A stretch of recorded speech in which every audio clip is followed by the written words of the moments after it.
তার পাশে মেয়ে, যে কিনা এবার জাতীয় মেধায় মেডিকেল ভর্তি পরীক্ষায় 218তম সরকারি কেশবচন্দ্র কলেজের। আমার বাড়িও ঝিনাইদহ। আমরা একটু শুনাসি অর্পিতা রায় অথই তোমার হাস্যোজ্জ্বল মুখ।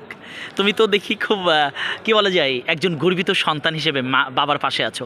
তোমার এই চান্স পাওয়ার পিছনের গল্পটা কেমন ছিল? সৃষ্টিকর্তার অশেষ কৃপায় আমি আজকে এই পজিশনে আসতে পেরেছি। আমি আমার পিতামাতা এবং শিক্ষকদের প্রতি কৃতজ্ঞতা জানাই। ছোটোবেলা থেকে লালিত স্বপ্ন ঢাকা মেডিকেল কলেজে পড়ার, সেটা আজ সফল হয়েছে। আজ ভর্তি হয়ে বাসায় ফিরছি। আর এই প্রস্তুতিটা হয়তো প্রথম থেকেই ছিল। আমি যেহেতু শুক্রিয়া আল্লাহর, এবং তোমার এই প্রস্তুতিটা কখন থেকে তুমি কিভাবে নিয়েছিলা চান্স পাওয়ার জন্য? আমি প্রস্তুতি আমার ফার্স্ট ইয়ার থেকেই শুরু করছিলাম। আমি ওখান থেকেই নিজের প্রস্তুতিটাকে গ্রো করার চেষ্টা করেছি। মানে কিভাবে পড়তা, কোন কোন বইগুলো পড়তা?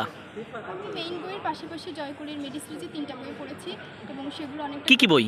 হচ্ছে মেডি বায়োলজি, মেডি পদার্থ এবং মেডি রসায়ন। এই 3টা বই আমি। এই বইগুলো মানে পার্থক্য কেমন বাজারের অন্যান্য বইগুলো থেকে?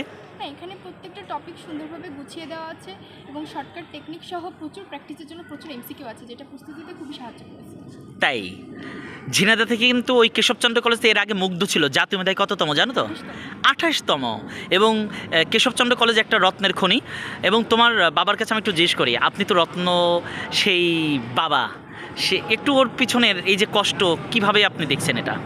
ও শুরু থেকেই মেডিকেল পড়ার ইচ্ছা ছিল, সেই হিসেবে ওর পাশে দাঁড়িয়ে তার এই মেডিকেল পড়ার যত সহযোগিতা করার দরকার করেছি এবং বাদবাকি যে বইগুলো তার দিয়েছি তার ভিতরে এই মেডি বায়োলজি, মেডি ফিজিক্স এবং মেডি কেমিস্ট্রি তার বেশ সহায়তা করেছে বলে সেও আমাকে জানাইছে এবং বইগুলো বাজারের সেরা হিসাবেই গণ্য করা যায়।